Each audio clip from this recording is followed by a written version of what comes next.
Como vocês sabem, nós estamos no meio de uma série que é Teologia da Reconciliação. Até agora, além da introdução do curso inteiro, nós vimos princípios ou pré-requisitos para a solução de conflitos ou para a resolução de conflitos.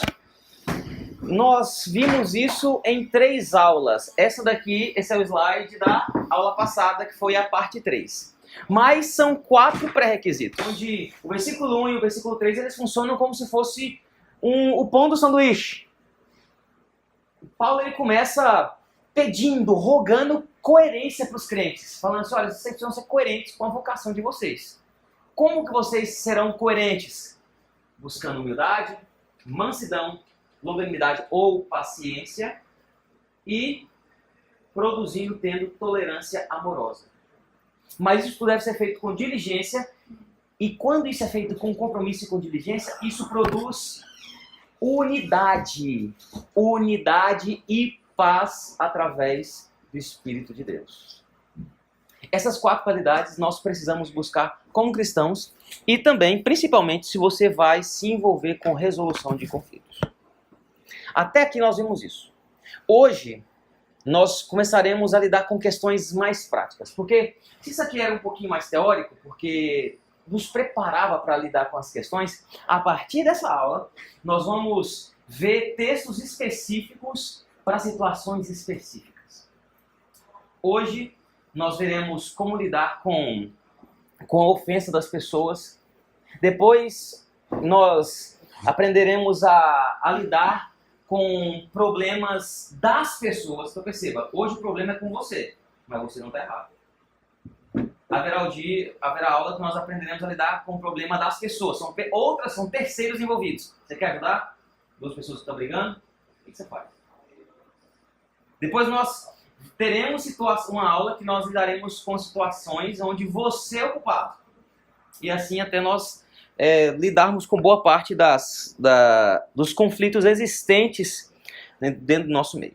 Como eu sempre faço, está aqui a nosso tema de hoje, né? Como tratar ofensas pessoais, quais as posturas bíblicas um crente deve tomar diante da falta de um irmão. Nosso plano de aula é falar um pouquinho sobre o Evangelho de Mateus, porque o texto que nós vamos usar como base das instruções dessa aula, ele se encontra em Mateus. Para nós entendermos aquele texto, a gente precisa entender o porquê que Mateus fala o que fala. Então nós vamos ver algumas informações sobre o Evangelho, depois nós vamos entrar numa parte específica do Evangelho que fala dos relacionamentos do reino, e aí nós começaremos a ver os passos para a solução de conflitos quando alguém falha com você. São 4 passos no total. Por questão de tempo, nós veremos um hoje e 3 na aula que vem. Há esse ideograma chinês que a pronúncia é Weiji. A tradução de Weiji é crise. A palavra crise em chinês é Weiji. Só que essa palavra crise é formada por 2 ideogramas. Perigo e oportunidade. Ou tempo certo, ou um tempo crucial. Quando eu vi isso pela primeira vez, eu falei, caramba, os conflitos são assim. São pontos de crise. O relacionamento está em crise, está com problema. As tensões ali, sabe quando você tem problema com algum amigo e não está resolvido, vocês ficam meio desconfortáveis? E aí vocês até participam do mesmo grupo de amigos, mas não tá aquelas coisas. Se evitam, não tem aquela naturalidade que normalmente tem. Tá? Crise. Mas crises também por uma falsa noção de que o tempo resolve as coisas, nós costumamos ser negligentes com os nossos relacionamentos. Jogamos para debaixo do tapete. A resolução de conflitos é isso. A resolução de conflitos são momentos críticos onde nós temos oportunidade de lidar com questões que não ficaram bem resolvidas. Nós, no Brasil,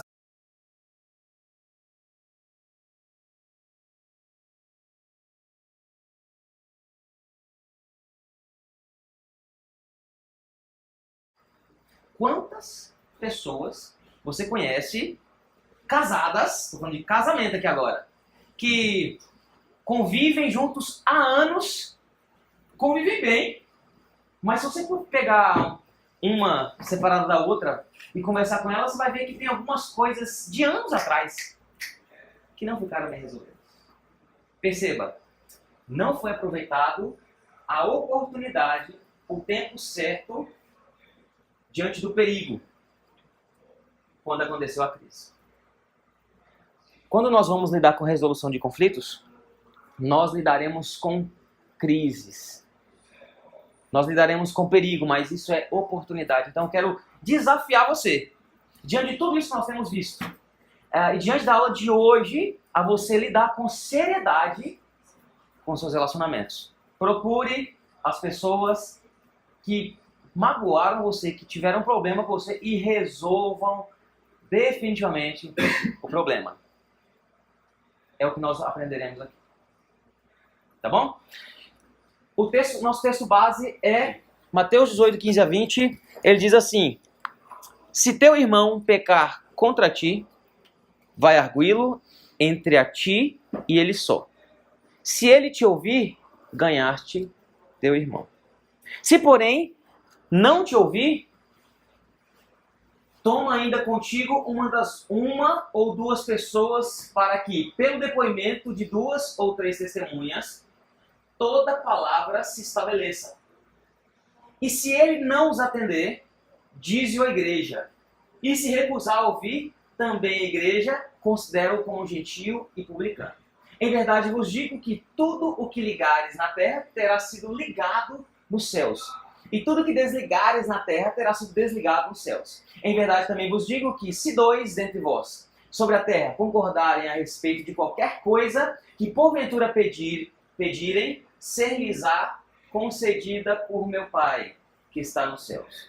Porque onde estiverem 2 ou 3 reunidos, em meu nome, ali estou no meio deles. Esse texto ele é conhecido e muito citado em algumas igrejas pentecostais, principalmente esse trechinho aqui. E a gente costuma usar ele quando vem pouca gente. Não, gente, porque onde está 1, 2 ou 3 reunidos, né? Deus está aqui no nosso meio. Mas perceba, essa não é a intenção do texto. Nós veremos o que significa esse aonde estiver 2 ou 3 reunidos.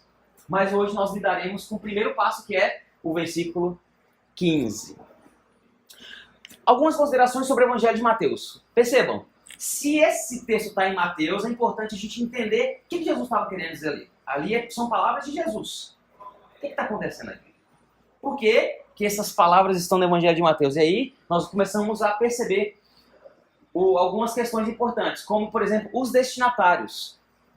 Mateus, ele escreveu o seu Evangelho a partir de um ponto de vista judaico para leitores inseridos e envolvidos no mundo judaico. Então perceba que, olha, elementos da cultura judaica são importantes no Evangelho de Mateus. Nós temos termos e aspectos da cultura judaica que recebem pouca ou nenhuma elucidação, pois o autor tem a expectativa de ser compreendido por seus leitores.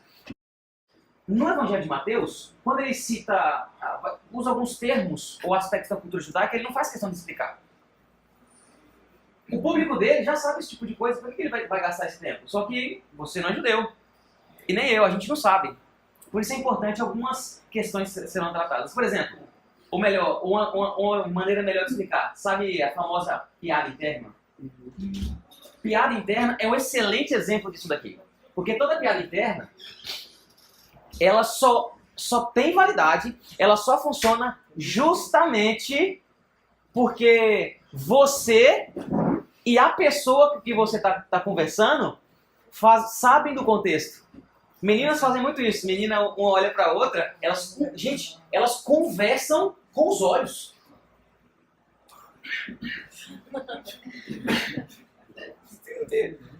Eu já acho que isso é bem satanismo, né?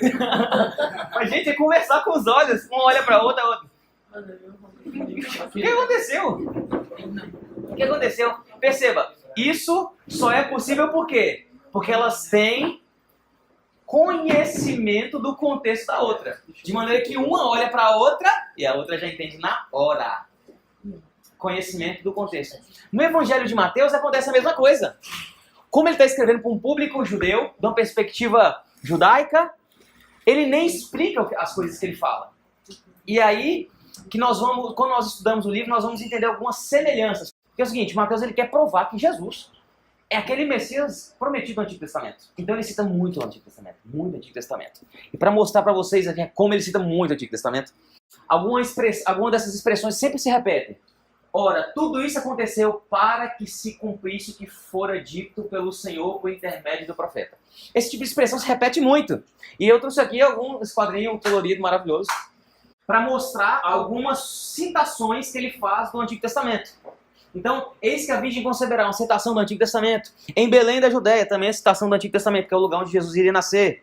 Do Egito chamarei meu filho, que é uma citação do Antigo Testamento, mostrando que Jesus e sua família voltariam do Egito e se estabeleceriam de volta à terra onde Jesus e a sua família moraria. Raquel chora por seus filhos, por causa das crianças que foram mortas na tentativa de matar Jesus. A voz que clama do deserto, João Batista fala. O povo que jazia em trevas da Galileia, também a citação de João Batista. E aí, assim por diante, todas essas palavras são citações do Antigo Testamento e sempre começam como isso aconteceu para que se cumprisse. Ou como havia sido dito no Antigo Testamento. Perceba a ênfase que tem no Antigo Testamento, porque, como eu disse, a perspectiva é um judeu escrevendo para um público judaico. E há também aqui uma comparação forte de Jesus com Moisés. Olha aqui. Moisés nasceu quando o seu povo estava escravizado pelo Egito. Jesus nasceu quando o seu povo estava escravizado por Roma. Moisés, tentaram matá-lo quando fora criança, Faraó. Jesus, tentaram matá-lo quando fora criança, por Herodes. Moisés, muitas crianças morreram. Jesus, na época dele também, muitas crianças morreram. Moisés foi protegido pelo Egito, pela filha de Faraó. Jesus foi protegido pelo Egito quando seus pais fugiram para a terra do Egito. Moisés passou pelas águas do Mar Vermelho. Jesus passou pelas águas do Rio do Jordão. Moisés ficou vagando 40 anos no deserto. Jesus ficou no deserto jejuando durante 40 dias. Moisés, no Monte Sinai, declarou a lei de Deus ao povo. Jesus, no Sermão do Monte, declarou a lei de Deus ao povo. Então, há um paralelo aqui entre Moisés e Jesus, porque o autor está interessado em provar que esse Jesus é o Cristo prometido no Antigo Testamento inteiro. Isso acontece porque lá já tinha sido, lá em Deuteronômio, lá em Moisés, já tinha uma profecia de que apareceria um profeta maior. Deuteronômio 18:15 vai dizer: o Senhor teu Deus te suscitará um profeta do meio de ti e de teus irmãos, semelhante a mim, e ele ouvirás. E aqui ele estava falando sobre Jesus. Perceba as várias características do Evangelho de Mateus, isso apenas sobre os seus destinatários, né, que eram o povo judeu. O Evangelho de Mateus ele pode ser dividido em 5 grandes sessões, ou melhor, 5 grandes sermões, mais ou menos assim. Primeiro sermão é as leis do reino, que é o Sermão do Monte. Segundo sermão é a missão do reino. O terceiro sermão é a natureza do reino, e Jesus apresenta isso através de parábolas. O quarto sermão são os relacionamentos do reino, que é onde está o nosso texto, que é o capítulo 18. E por fim, a vinda do reino, do 24 em diante. Então tem grandes 5 sermões no livro de Mateus. Aí você pergunta, por que 5 sermões no livro de Mateus? Quais são os livros atribuídos a Moisés? Pentateuco, 5. Gênesis, Êxodo, Levítico, Números e Deuteronômio. Olha a genialidade desse escritor. Ele prova que Jesus ele é o Messias prometido no estilo e na estrutura do livro. E tem uma coerência, um desenvolvimento temático aqui. Nós estamos lidando com os relacionamentos do reino. No capítulo 18, aqui nós já perceba, nós saímos sobre o Evangelho de Mateus e vamos falar agora especificamente sobre Mateus 18. No capítulo 18 de Mateus, Jesus ensina aos seus discípulos as normas de relacionamento que devem prevalecer na comunidade do reino de Deus. O que vai ser ensinado aqui é para você. Para você que é crente e precisa se relacionar. Porque não é porque você é crente que você não se envolve em problemas. Na verdade, no ser da igreja acontecem alguns problemas que são inacreditáveis. Mas precisa ser tratado. E é por isso que nós temos aulas como essa. Para viver de acordo com essas normas, ou seja, as normas de relacionamento do reino de Deus, o espírito do discípulo de Jesus deve estar repleto de bondade e disposição de perdoar, como diz o versículo 35 do capítulo 18 de Mateus. Nós trabalharemos sobre perdão nas aulas à frente. Mas esse discípulo tem que estar disposto a perdoar, ele não pode se importar quão desprezível é seu irmão, ou quão pequenino ele é. Inclusive é isso que Jesus ele quer dizer quando ele fala sobre humildade, do versículo 1 ao 5, onde ele pega as crianças e fala assim, olha, vocês querem fazer parte do meu reino? Vocês têm que ser como essas crianças, pequeninos ou desprezíveis. Por quê? Porque naquela época já acontecia algo que nós fazemos ainda hoje. Sabe quando chega uma criança e fala assim, olha isso daqui, aqueles contam a história mais. E aí você, tá bom. Por quê? Nós estamos preocupados com coisas mais problemáticas, ou mais importantes até. Mas aquela criança, o que ela estava contando é importante para ela. Faz toda a diferença quando uma criança ela é educada de maneira confiante para que ela se desenvolva como uma pessoa que saiba expor as ideias. Normalmente, pessoas que sabem expor as suas ideias é porque os pais aprenderam a ouvi-la quando ela é criança. Então, não interessa o quão desprezível seja a pessoa, você precisa ser humilde para ouvir. Quando você se envolver com problemas, você vai ouvir muita besteira. Mas você precisa ser humilde para lidar com isso. Nós precisamos, como diz o Mateus 18, cuidar do nosso testemunho para não causar escândalo. Nós falaremos sobre isso um pouco mais à frente. E nessa dinâmica dos relacionamentos do reino, nós precisamos buscar os nossos irmãos extraviados. Lembra aquela ilustração que Paulo ele dá do que é a igreja, que é o corpo de Cristo? E ele fala que quando uma parte do corpo sofre, todo o corpo sofre junto. Então, significa que os problemas com o seu irmão ou do seu irmão também fazem parte da sua vida e você precisa se envolver em algum nível. Porque hoje o nosso foco é o esforço da reconciliação, que é o texto que nós lemos, tá, do versículos 15 ao 20. E por fim, no capítulo 18, ele fala sobre o dever do perdão. Agora nós entramos nos passos para a solução de problemas quando um irmão falta com você. O primeiro passo, que é o passo que nós veremos hoje, é o tratamento particular. Parece óbvio isso, né? Tipo, você tem um problema com alguém, vai lá e resolve, não é? Não parece óbvio? Mas não é isso que as pessoas fazem. Inclusive, esse livro aqui que eu coloquei, Coração de Pastor, resgatando a responsabilidade pastoral do presbítero. Pega essa lição. É muito bom. já defensivo aqui, ó. Quase, hein? Tem um capítulo específico que ele fala da responsabilidade dos presbíteros em se envolverem de maneira pastoral com o rebanho, inclusive na solução de conflitos. E ele vai falar assim que algumas das coisas que parecem óbvias é que quando tem um problema você vai lá e lida com a pessoa. Mas normalmente não é isso que acontece. Sabe por quê? Porque nós falamos das pessoas e não com as pessoas. Quando você tem problema com alguém, você comenta com seu amigo, você comenta com sua família, você comenta na internet, joga em direta. Joga em direta, xinga muito no Twitter, mas você não fala com a pessoa. Gente, isso parece óbvio, mas não é o óbvio, normalmente é o que nós ignoramos. Nós erramos, percebam, já tenho falado isso. Nós erramos, na maioria das vezes, não é nos grandes princípios das Escrituras. Nós normalmente erramos nos pequenos. Sabe por quê? Algumas coisas são tão elementares que a gente deixa passar, porque é muito elementar, né?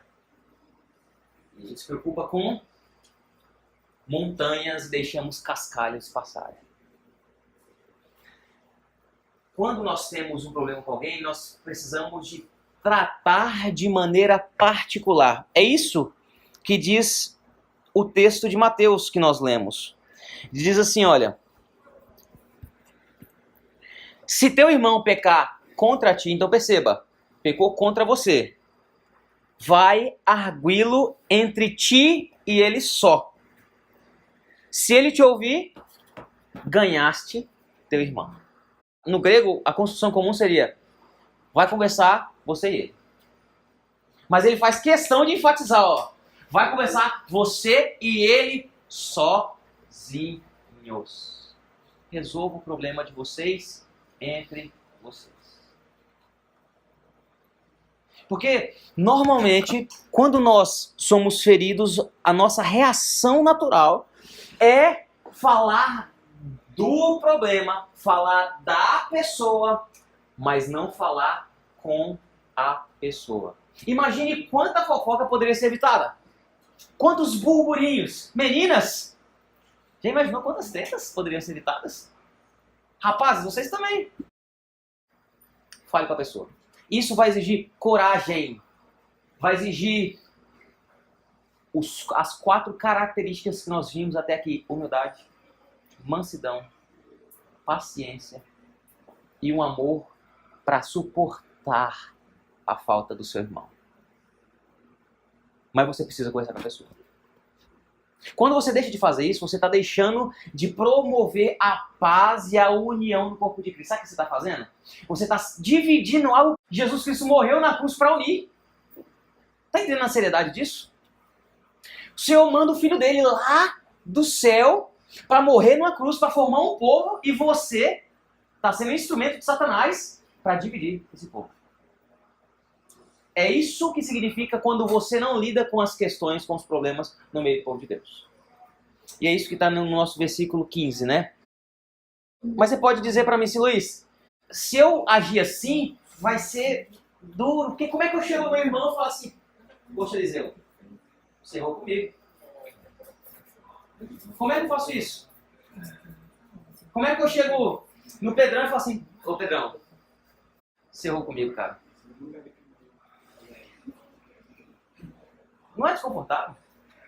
Mas perceba, agir dessa maneira é você ser coerente com o Evangelho e é você expressar a característica dos relacionamentos do reino de Deus. Que não é disso que o Mateus está falando?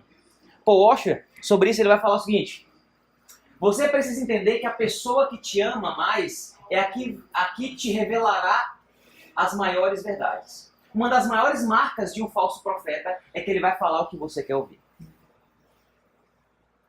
Perceba o seguinte: falar a verdade, mesmo com sabedoria, pode ser desconfortável, mas é o que se espera de um cristão. Sabe quando você vai evangelizar e você não quer falar assim que Deus está irado contra o pecador?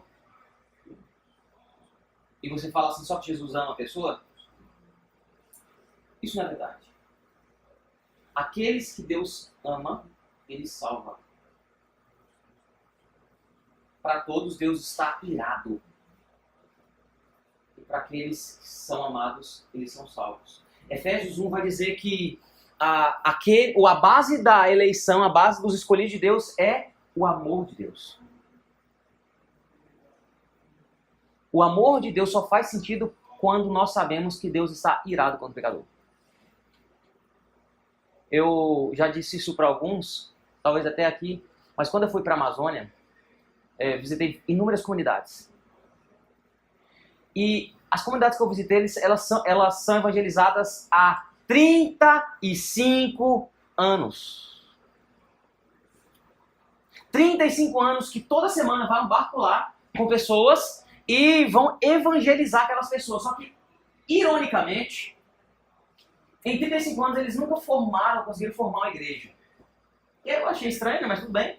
Conversando com as pessoas lá e evangelizando elas, compartilhando o evangelho com elas, eu notei o seguinte: todas elas sabiam que Deus existia, mas nenhuma delas sabia que Deus ele está virado para um pecador.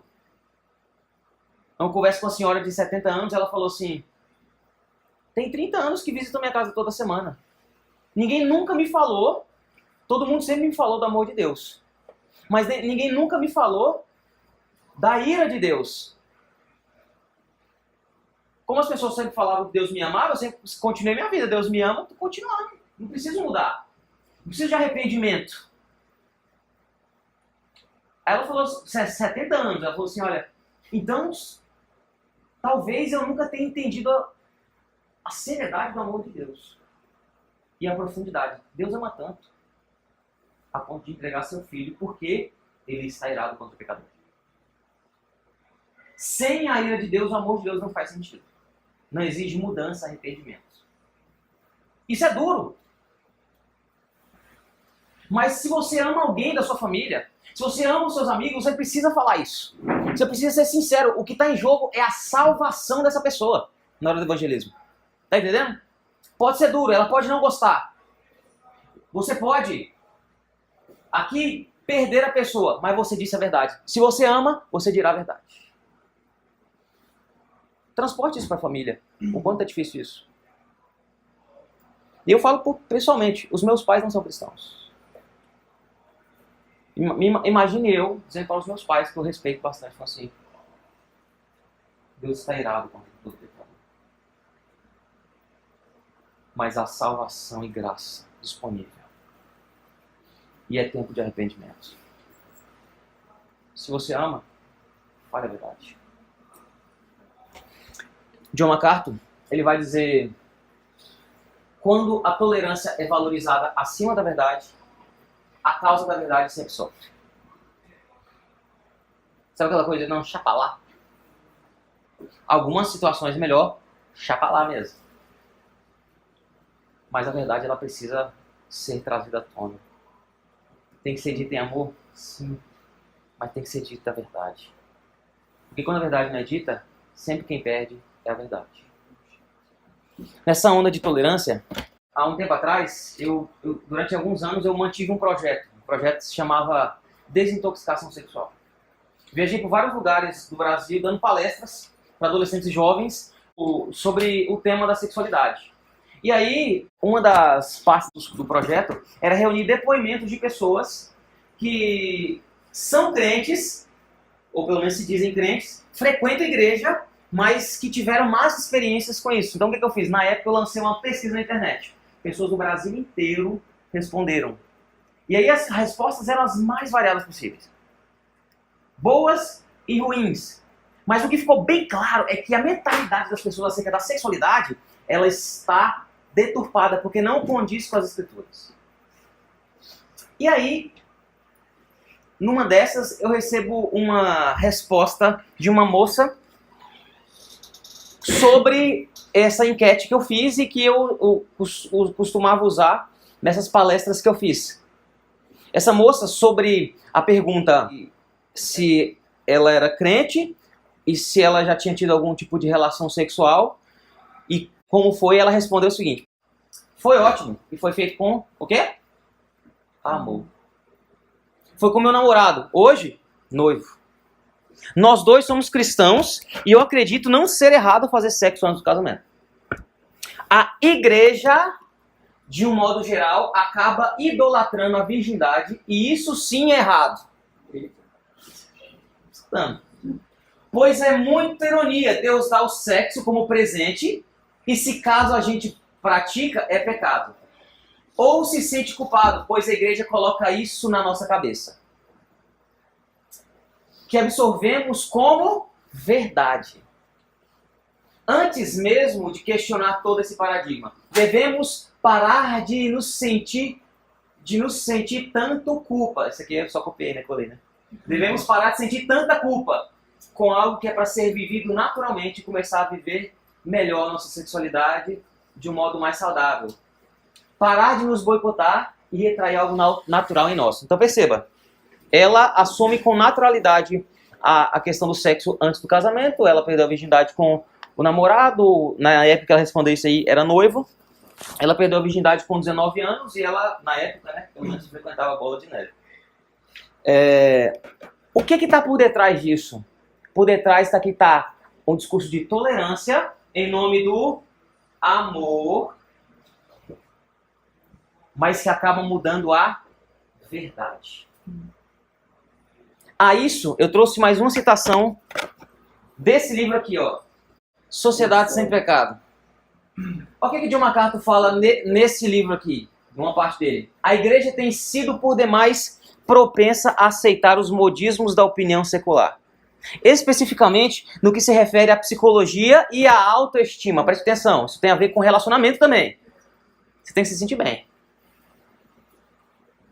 Se você é feliz, busca a sua felicidade. Se você é feliz, não há problema.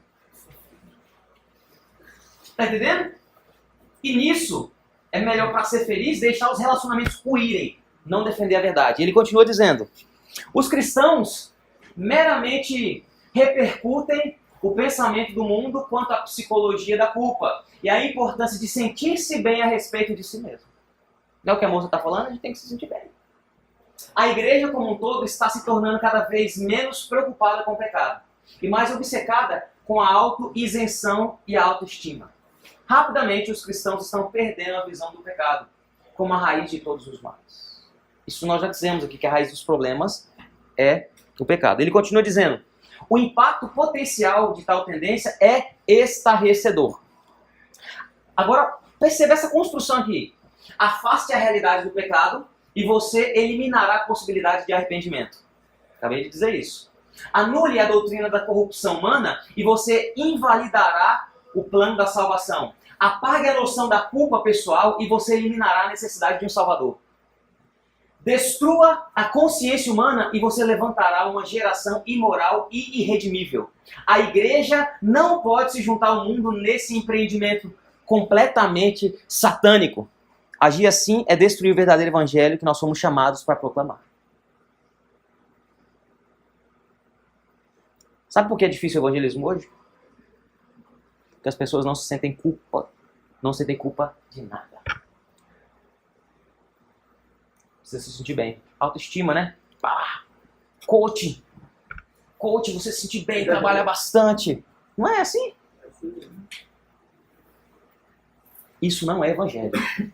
Quando isso entra nos relacionamentos, destrói. Porque você precisa se sentir bem. É melhor você não lidar com seriedade e procurar a pessoa, porque é melhor você se sentir bem, né? Mas não é isso que nós somos chamados para fazer.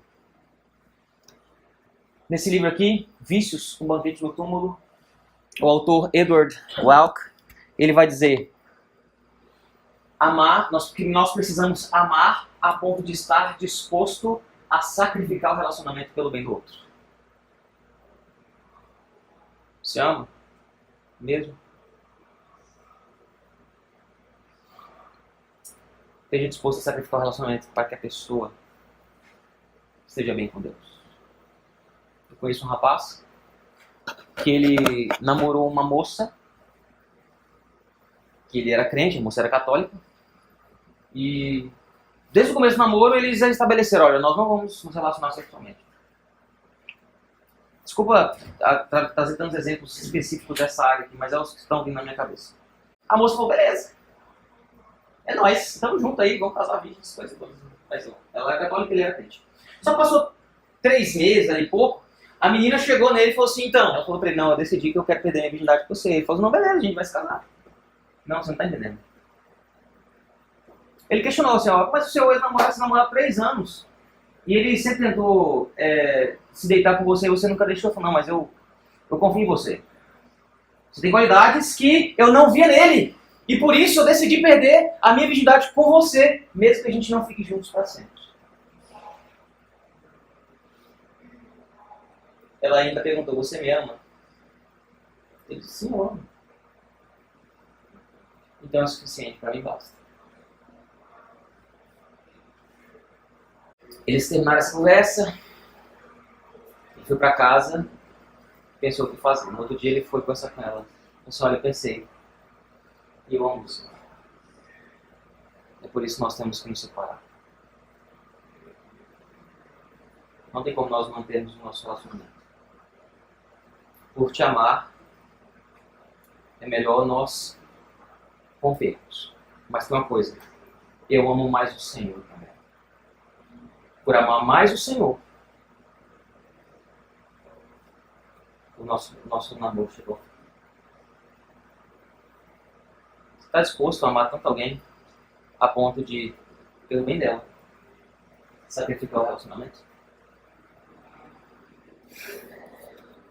Esse tipo de amor das Escrituras Lá em 1 Coríntios 13 fala que o amor não se agrada da injustiça. Se injustiças estão sendo cometidas, o amor ele não se agrada disso. O primeiro passo que nós temos para restaurar relacionamentos que foram rompidos quando alguém peca contra você é você. O texto não fala outra pessoa. Algum irmão pecou contra ti? Você. Não está falando que o irmão se arrependeu. Não está falando que o irmão está manso. Não está falando que as coisas estão boas. Está falando que ele pecou e você, a parte ofendida, vai lá fazer as pazes. Porque a gente faz, não, mas vou esperar fulano se arrepender. Se quiser, fala comigo. Não é assim.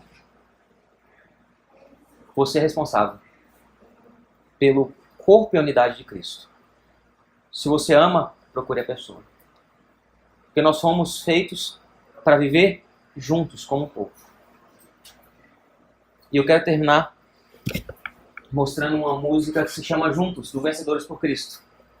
Diz assim, juntos, na mesma fé, no mesmo amor, juntos na mente e no coração. Temos em cada um a mesma marca, o mesmo sangue, a mesma cruz. Juntos somos um corpo em Cristo. Juntos somos um corpo vivo. Corpo que adora e que serve. Corpo que chora e se alegra. Corpo que parte e reparte as cargas do irmão. E aqui vem a parte principal para a nossa aula hoje. Cordas que foram partidas podem de novo soar. Corpo onde a vida é mais vida, vivendo em Jesus. Nem todos aqui tocam instrumentos, mas quando um violão arrebenta a corda, tem que trocar. Só que você vai trocar seu irmão? Não tem jeito. Então, cordas que foram partidas podem de novo soar, porque nós vivemos em Cristo. Procure seu irmão e resolva. Esse é o primeiro passo para resolver problemas que tem contra você.